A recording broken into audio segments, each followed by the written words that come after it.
Sir, ಈಗ ಚುನಾವಣೆಯಲ್ಲಿ ticket ಸಿಗುತ್ತೆ ಅಂತ ಭರವಸೆಯಲ್ಲಿದ್ರಿ. ಚುನಾವಣೆಯಲ್ಲಿ ಟಿಕೆಟ್ ಸಿಕ್ಕಿಲ್ಲ, ಮಿಸ್ ಆಗಿದೆ. ಬಹಳಷ್ಟು ರೂಮರ್ಸ್ಗಳಿದ್ದಾವ. ರಮೇಶ್ ಕತ್ತಿ ಅವರು ರೆಬಲ್ ಆಗ್ತಾ ಇದಾರ, ಪಕ್ಷೇತರ ಇರ್ತಾರ ಅಂತ ಹೇಳಿ. ಬಹುಶಃ ಭಾರತೀಯ ಜನತಾ ಪಕ್ಷದ ಚಿಕ್ಕೋಡಿ ಲೋಕಸಭೆಯ ಒಬ್ಬ ಅಭ್ಯರ್ಥಿಯಾಗಿ ನಾನು ಆಕಾಂಕ್ಷಿಯಾಗಿದ್ದೆ. ಆ ನಿಟ್ಟಿನಲ್ಲಿ ನಮ್ಮ ಹಿರಿಯರು ಭಾರತೀಯ ಜನತಾ ಪಕ್ಷದ ಮಾರ್ಗದರ್ಶಕರು ಹಿರಿಯರಾಗಿರ್ತಕ್ಕಂಥ BS ಯಡಿಯೂರಪ್ಪನವರು, ಜೊತೆಗೆ ನಮ್ಮ ರಾಜ್ಯಾಧ್ಯಕ್ಷರು ಶ್ರೀಯುತ ವಿಜೇಂದ್ರ ಅವರು ತಮ್ಮದೇ ಆಗಿರ್ತಕ್ಕಂಥ ಸಾಕಷ್ಟು ಪ್ರಯತ್ನವನ್ನು ಮಾಡಿದರೂ ಸಹಿತ ಇವತ್ತು ಟಿಕೆಟ್ನಿಂದ ವಂಚಿತನಾಗಿದ್ದೇನೆ. ಅದಕ್ಕೆ ಈ ಸಂದರ್ಭದಲ್ಲಿ ಇಷ್ಟೇ ಹೇಳಲಿಕ್ಕೆ ಇಚ್ಛೆ ಪಡ್ತಾ ಇದ್ದೇನೆ. ಏನು ನಮ್ಮ ಪಕ್ಷದ ವರಿಷ್ಠರು ತೆಗೆದುಕೊಂಡಿರ್ತಕ್ಕಂಥ, ರಾಜ್ಯದ ವರಿಷ್ಠರು, ರಾಷ್ಟ್ರದ ವರಿಷ್ಠರು ತೆಗೆದುಕೊಂಡಿರ್ತಕ್ಕಂಥ ನಿರ್ಣಯವನ್ನು ತುಂಬ ಹೃದಯದಿಂದ ಸ್ವಾಗತ ಮಾಡ್ತೇನೆ. ಟಿಕೆಟ್ ಸಿಕ್ಕಿರ್ತಕ್ಕಂಥ ಶ್ರೀಯುತ ಜೊಲ್ಲೆ ಅವರನ್ನು ಅಭಿನಂದಿಸ್ತೇನೆ. ಬರುವಂಥ ದಿನಮಾನಗಳಲ್ಲಿ ಪಕ್ಷದ ಒಬ್ಬ ಸಾಮಾನ್ಯಕರ್ತನಾಗಿ ಇದ್ಕೊಂಡು ಪಕ್ಷದಿಂದ ನಿಂತಹ ಅಭ್ಯರ್ಥಿನ ಗೆಲ್ಲಿಸುವಂಥ ಪ್ರಾಮಾಣಿಕ ಪ್ರಯತ್ನವನ್ನು ಮಾಡ್ತೇನೆ. ಎಲ್ಲಿ ಮಿಸ್ ಆಯಿತು ಸರ್? ಏನು ಸಮಸ್ಯೆ? ಅಲ್ಲ, ಇನ್ನು ಅದು ಟಿಕೆಟ್ ತಪ್ಪಿದೆ ಅನ್ನೋದ್ರ ಬಗ್ಗೆ ಗೊತ್ತು, ಬಟ್ ಎಲ್ಲಿ ಆಯ್ತು, ಹೆಂಗಾಯ್ತು ಅನ್ನೋದ್ರ ಬಗ್ಗೆ ನನಗೆ ವಿಶೇಷವಾಗಿರ್ತಕ್ಕಂಥ ಮಾಹಿತಿ ನನಗಿಲ್ಲ. ಬಟ್ ಸಿಗಬೇಕಾಗಿದ್ದು ಸಿಕ್ಕಿಲ್ಲ. ಈ ಪ್ರಜಾತಂತ್ರ ವ್ಯವಸ್ಥೆಯಲ್ಲಿ ಒಬ್ಬರಿಗೆ ಟಿಕೆಟ್ ಕೊಡಬೇಕಾಗದ, ಆ ನಿಟ್ಟಿನಲ್ಲಿ ಇವತ್ತು ವರಿಷ್ಠರು ಒಬ್ಬರಿಗೆ ಸೂಚನೆಯನ್ನು ಮಾಡಿದ್ದಾರೆ. ಅವ್ರ ಸಲುವಾಗಿ ಕೆಲಸ ಮಾಡ್ತೀವಿ. ಮತ್ತು ಈಗೇನು ನೀವು ಕೇಳಿದ್ರಿ, ರೆಬಲ್ ಆಗ್ತಾರೆ, ಸ್ವತಂತ್ರ ನಿಲ್ತಾರೆ ಅನ್ನೋಂಥ ಮಾತನ್ನು, ವಿಶೇಷವಾಗಿ ಚಿಕ್ಕೋಡಿ ಲೋಕಸಭಾ ಕ್ಷೇತ್ರದಲ್ಲಿ 2009ರಿಂದ 2014ರವರೆಗೆ ಈ ಲೋಕಸಭಾ ಸದಸ್ಯರ ಅವರ ಮನೆಯ ಮಗನಾಗಿ, ಅಣ್ಣನಾಗಿ, ತಮ್ಮನಾಗಿ ನಾನು ಮಾಡಿರ್ತಕ್ಕಂಥ ಕೆಲಸವನ್ನು ನಂಬಿಕೊಂಡು, ಕೆಲಸವನ್ನು ಅರ್ಥ ಮಾಡಿಕೊಂಡು, ಈ ಸಲ ಇವನು ಆಗ್ತಾನೋ ಅನ್ನೋಂಥ ಒಂದು ವಿಶೇಷವಾಗಿರ್ತಕ್ಕಂಥ ನಂಬಿಕೆ ಇತ್ತು ಎಲ್ಲ ಕಾರ್ಯಕರ್ತರಲ್ಲಿ. ಮತ್ತು ಕಾರ್ಯಕರ್ತರಿಗೆ ಅದು ಇವತ್ತು ನೋವಾಗ್ಯದ.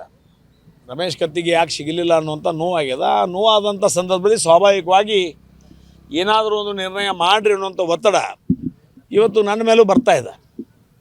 ಯಾಕಂದರೆ ಕಾರ್ಯಕರ್ತರೇ ನಮ್ಮ ಆಸ್ತಿ, ಅದಕ್ಕಿಂತ ದೊಡ್ಡ ಆಸ್ತಿ ನಮ್ಮದು ಯಾವುದಿಲ್ಲ. ಕಾರ್ಯಕರ್ತರು ಇವತ್ತು ಕಳೆದ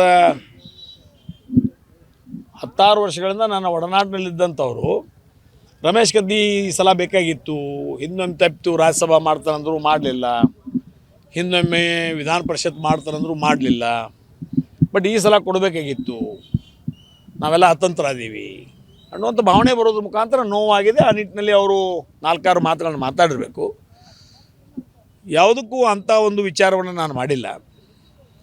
ಯಾವುದಕ್ಕೂ ಹುಣ್ಣಿಮೆ ಆದ ನಂತರ ನಮ್ಮ ಚಿಕ್ಕೋಡಿ ಲೋಕಸಭಾ ಮತಕ್ಷೇತ್ರದ ಎಲ್ಲ ಕಾರ್ಯಕರ್ತರನ್ನು ಕರೆದು ಒಂದು ಸಭೆಯನ್ನು ಮಾಡಿ ಅವ್ರ ವಿಚಾರಗಳನ್ನ ಅರ್ಥ ಮಾಡಿಕೊಂಡು ನನ್ನ ವಿಚಾರಗಳನ್ನ ಅವ್ರು ತಿಳಿಸೋದ್ರ ಮುಖಾಂತರ ನಮ್ಮ ಪಕ್ಷ ಗೆಲ್ಲಬೇಕು.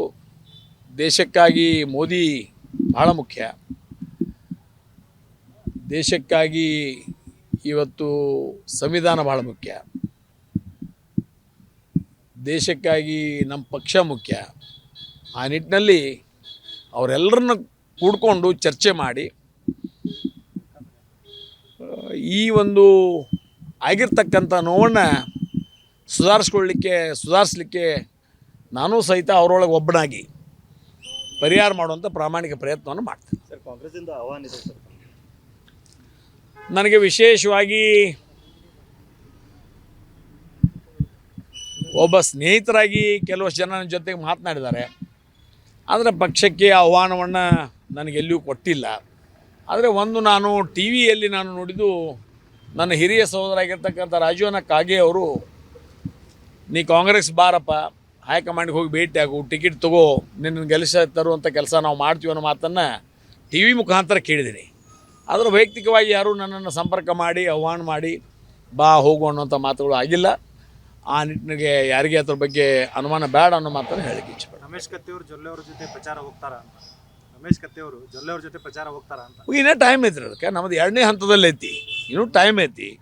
ಏನು ಇವತ್ತು ಚುನಾವಣೆಯಲ್ಲಿ ಅಣ್ಣಾ ಸಾಹೇಬಗೆ ಟಿಕೆಟ್ ಸಿಕ್ಕೈತಿ, ನನಗೆ ಸಿಕ್ಕಿಲ್ಲ ಅಂದ್ರೆ ನಾನು ಅವನೇನು ಬದ್ದು ವೈರಿಗಳಲ್ಲ.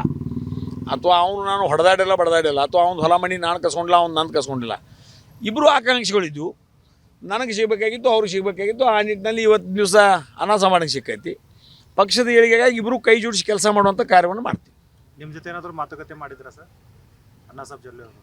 ಅದನ್ನ ಬಹುಶಃ ಅವ್ರ ಮಾತುಕತೆ ಏನು ಮಾಡಿದಾರೆ ಅನ್ನೋದ್ರ ಬಗ್ಗೆ ನಿಮಗೆ ಹೇಳುವಂಥ ಅವಶ್ಯಕತೆ ಬಹುಶಃ ಈಗ ಉದ್ಭವಿಸಾಗಿಲ್ಲ. ಅನುಕ್ಷಣದ ಸುದ್ದಿಗಳಿಗಾಗಿ ವಿಸ್ತಾರ ನ್ಯೂಸ್ ಯೂಟ್ಯೂಬ್ ಚಾನೆಲ್ ಸಬ್ಸ್ಕ್ರೈಬ್ ಮಾಡಿ. ಹೊಸ ಸುದ್ದಿಗಳ ನೋಟಿಫಿಕೇಶನ್ಗಾಗಿ ಬೆಲ್ ಐಕಾನ್ ಕ್ಲಿಕ್ ಮಾಡಿ.